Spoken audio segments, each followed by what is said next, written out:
Imagine you are alive 28,000 years ago. It is early morning, before the sun has fully climbed over the frozen hills. Your group is sleeping near a shallow cave, wrapped in skins that smell like smoke, animal fat, old sweat, and yesterday's fire. The ground is hard. Your stomach hurts. The fire is almost dead. And now you have a problem. Not a heroic problem, not a mammoth hunting problem, not a paint a beautiful animal on the cave wall problem, a bathroom problem. Except there is no bathroom, no toilet, no paper, no door to lock, no warm light, no sink, no soap dispenser pretending to be fancy, no plumbing carrying the evidence far away from your life forever. You look around. Children are sleeping nearby. Someone's grandmother is awake and staring into the ashes. A hunter is sharpening a stone point. Outside the shelter, the snow is marked with tracks. Some are human, some are not.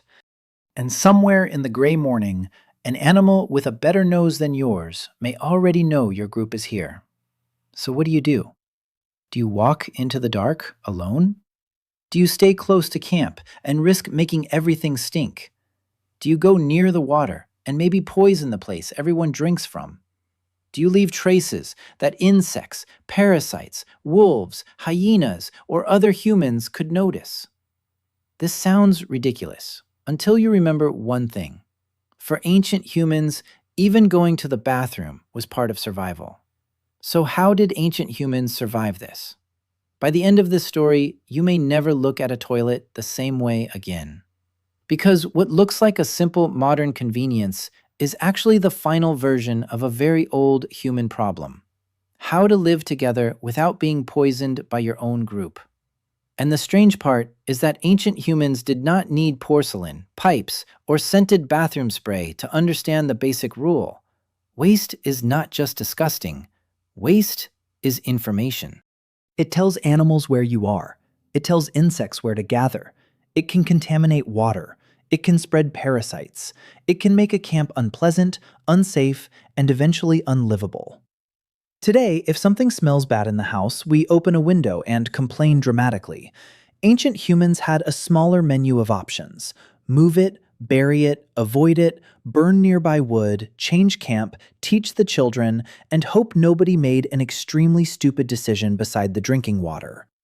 And this is where the problem becomes bigger than most people expect. Modern people think of toilets as comfort. Ancient humans would have understood the deeper idea without using modern words. A clean sleeping area is survival. A clean water source is survival. A camp that does not attract swarms of insects is survival. A camp that does not advertise itself to every nose in the valley is survival. Because the Ice Age was not a clean theme park with dramatic mountains and friendly mammoths walking in slow motion. It was mud, blood, rot, smoke, damp skins, sharp bones, parasites, old meat, animal tracks, and bodies that had to function every day without a single modern safety net. And physically, humans were not exactly built like monsters. No claws, no fangs, no thick fur, no armor. Not very fast, terrible at seeing in the dark compared to many predators. A wolf could smell better than you. A cat could move more quietly than you. A bear could open you like a snack it was disappointed to find. Humans were strange, nervous apes with big brains, soft skin, and a talent for worrying about tomorrow. Which, to be fair, turned out to be a terrifying talent. Because the first answer to the toilet problem was probably simple: distance. You do not leave waste where people sleep. You do not leave it where food is prepared.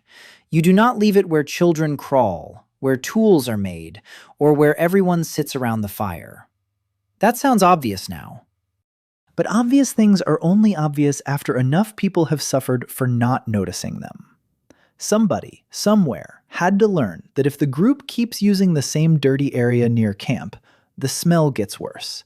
Flies come. The ground becomes unpleasant. People avoid that side of the shelter. Children get sick. Maybe water tastes wrong. Maybe stomach problems spread. No one needed a microscope to learn cause and effect. Ancient humans may not have known about bacteria in the modern scientific sense, but they knew patterns. They knew that rotten meat was dangerous. They knew that bad smells often meant trouble. They knew that certain places made people sick more often than others. Human memory was the first warning sign. Not a red sign that said, "Do not enter." More like one older person pointing with a tired face and saying, in whatever language or gesture system the group used, "Not there." And that tiny rule may have saved lives. But distance creates a new problem. What if it is night? What if it is freezing? What if you are alone? What if the safest place from disease is also the most dangerous place from predators? Here is where the story gets uncomfortable. Going away from the group meant leaving the human shield. A single human in the dark is a very unimpressive animal. A group of humans around fire, with spears, voices, stones, and angry relatives, is a different creature entirely. The group is armor. The group is alarm system. The group is courage borrowed from other people. So if someone needed to go away from camp, they probably did not always go far in a random direction, especially in dangerous country. They may have used familiar paths. They may have stayed within shouting distance. They may have gone during daylight when possible. They may have chosen spots with visibility, bushes, rocks, or wind direction that made sense. And yes, this means a very ancient part of human intelligence may have been choosing the least terrible bush. Not glamorous. Very useful. Now, keep this detail in mind because it matters later. Prehistoric people were constantly reading the landscape.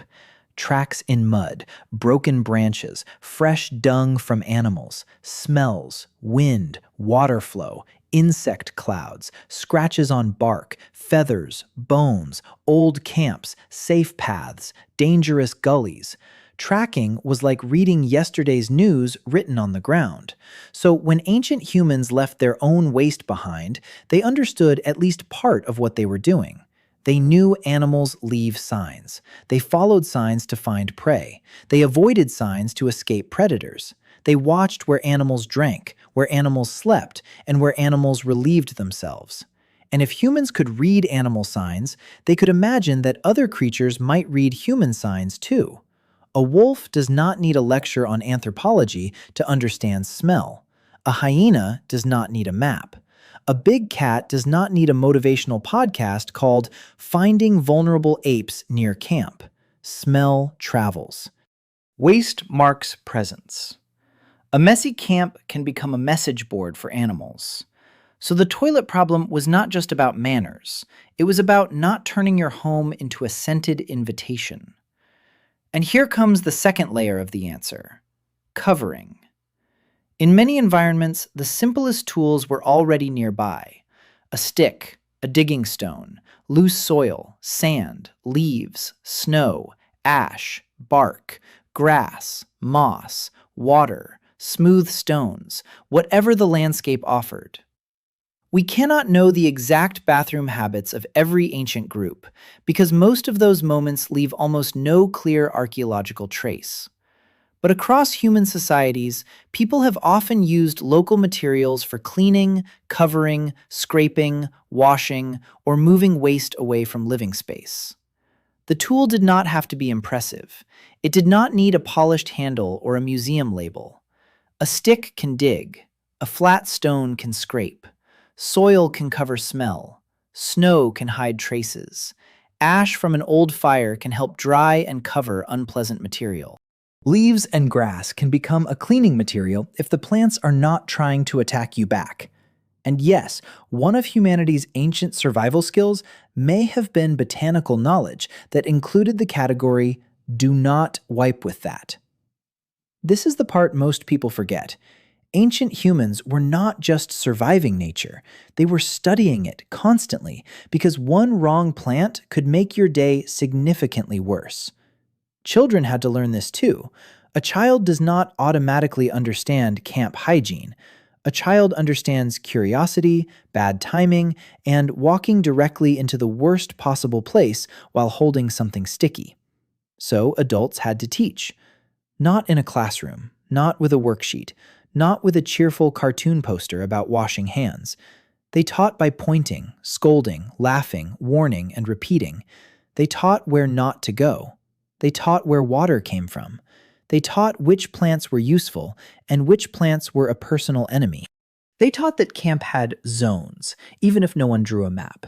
There is the sleeping area, the fire area, the tool area, the food area, the water path, the place where scraps go, the place you avoid, the place downwind, the place far enough away that the group can still function. That may sound basic, but basic rules are exactly what allow a group to live together. A camp without rules becomes chaos, and humans are very good at turning repeated rules into culture. At first, it may be practical. Do not foul the water. Do not make the sleeping place stink. Do not attract biting insects. Do not leave waste where people prepare food. Over time, practical rules can become social rules, then emotional rules, then ideas of privacy, shame, cleanliness, pollution, respect, or taboo. We should be careful here.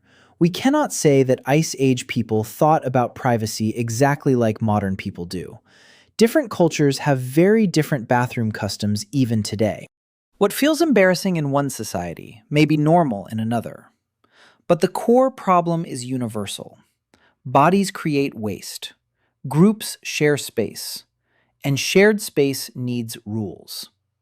And those rules may have been older than cities, older than farming, older than written law, older than the first person who looked at a bathroom renovation price and reconsidered civilization. But here is where it gets strange. For hunter-gatherers, the biggest sanitation tool may not have been a hole in the ground. It may have been movement.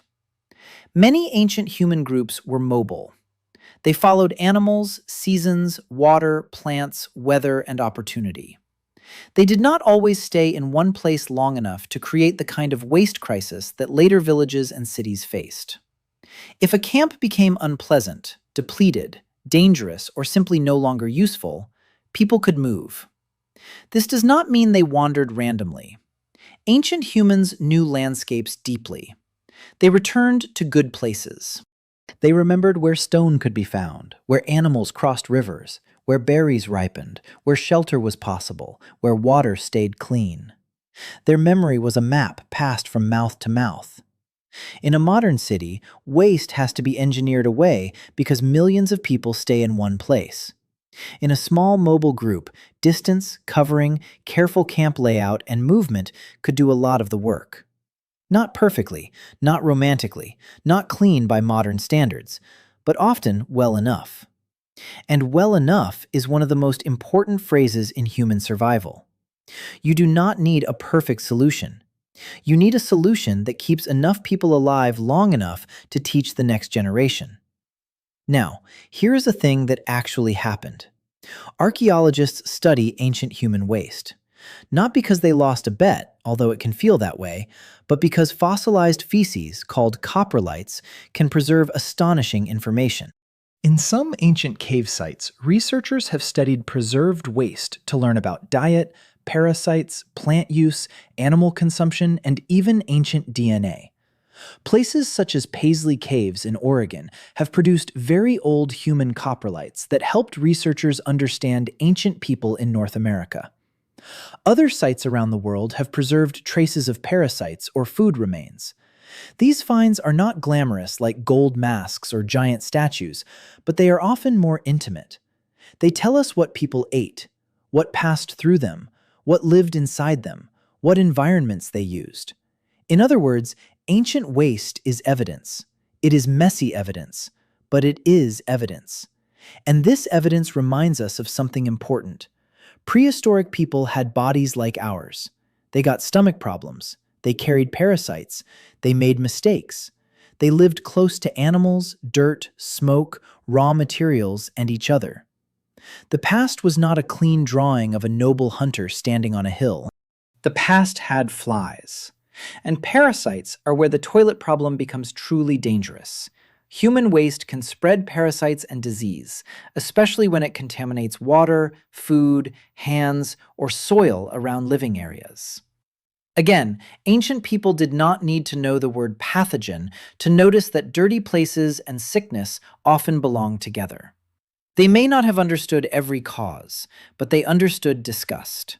And disgust may be one of the oldest survival alarms in the human mind. That smell that makes you step back, that visual reaction that says, absolutely not, that is not just modern politeness. It is a biological warning system. Not perfect, but useful. Disgust helps animals avoid things that may carry disease. In humans, it also becomes social. We teach it, we exaggerate it, we make rules around it. We give certain smells, substances, and behaviors a special emotional force. So when a group kept waste away from camp, it was not only practical. It may have felt morally or socially necessary. The person who violated the rule was not just messy, they were dangerous. Imagine the ancient group meeting. No chairs, no table, no official minutes. Just several exhausted people pointing angrily at the edge of camp, while one embarrassed person looks at the ground and a child laughs way too loudly. Civilization begins in many places. Maybe one of them is the moment everyone agrees, not near the fire. But the real twist comes when humans became more settled. For much of prehistory, mobility helped solve the waste problem. But later, when people began staying longer in one place, storing food, living in bigger groups, keeping animals nearby, and building permanent settlements, the old solutions became weaker. More people means more waste. More waste means more contamination. More stored food means more rodents. More animals near humans means more parasites and disease risks. More permanent houses mean less ability to simply walk away. The toilet problem did not disappear with civilization. It became worse. The moment humans started building larger villages and towns, they also began building bigger sanitation problems. Later societies developed pits, drains, sewers, latrines, and complex rules because the old hunter-gatherer method of move away and don't ruin camp could no longer handle the scale. This is the dark little joke of human progress. We became better at staying in one place, and that meant we became better at creating problems in one place. A small group in a vast landscape could use distance. A crowded settlement needed infrastructure. So the toilet is not just a comfort object. It is a monument to the fact that humans are social animals who produce consequences. And this brings us back to the embarrassed person behind the bush. What did ancient humans do without toilets? They used space. They used memory. They used rules. They watched animals. They avoided water sources. They likely chose areas away from camp, downwind when possible, and safer during daylight. They covered waste with soil, leaves, sand, snow, or ash, depending on the environment. They cleaned themselves with whatever local materials worked. They taught children where not to go. They moved camps when places became dirty, depleted, or risky. And most importantly, they learned. Not once, not perfectly, not in a straight line. Through trial and error, through bad smells, through sickness, through insects, through predators, through older people remembering what happened last season and younger people learning not to repeat it. Ancient humans were not magical wilderness geniuses. They made terrible decisions sometimes. They got sick. They suffered. They smelled worse than a modern gym bag abandoned in a hot car. But they were also observant, social, practical, ruthless with patterns. They could turn a repeated problem into a rule into a habit, and a habit into culture. That is the part that makes humans dangerous. We are not the strongest animal. We are not the fastest. We are not the cleanest by default. Leave one modern human in the wild with no phone and no toilet paper, and within 6 hours, they may begin negotiating with a leaf. But ancient humans survived because they could notice consequences. They could say, in their own way, not here, not near the water, not where the children play, not where the meat is stored, not where the fire burns. That may not sound heroic, but survival is mostly made of unheroic rules that stop everyone from dying in embarrassing ways. And maybe that is the real lesson. The story of humans is not only spears, fire, cave paintings, and mammoths. It is also camp layout, smell control, shared rules, teaching children, remembering which place became unsafe, understanding that what leaves the body can still threaten the body. They did not survive because life was clean. They survived because they learned how to manage the mess. So the next time you walk into a modern bathroom, turn on the light, close the door, and complain that the toilet paper is facing the wrong direction, remember this. One of your ancestors once had to solve the same problem in the dark, in the cold, behind a bush, while something with glowing eyes was deciding whether humans were worth investigating.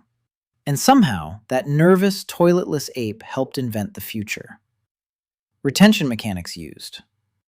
The script uses a second-person survival hook, taboo curiosity, escalating danger, comic contrast with modern life, delayed answers, repeated, but here is where, transitions, human weakness contrast, practical mini-reveals, a real archaeological evidence section about coprolites, a darker turn about settled villages making sanitation worse, and a final modern callback.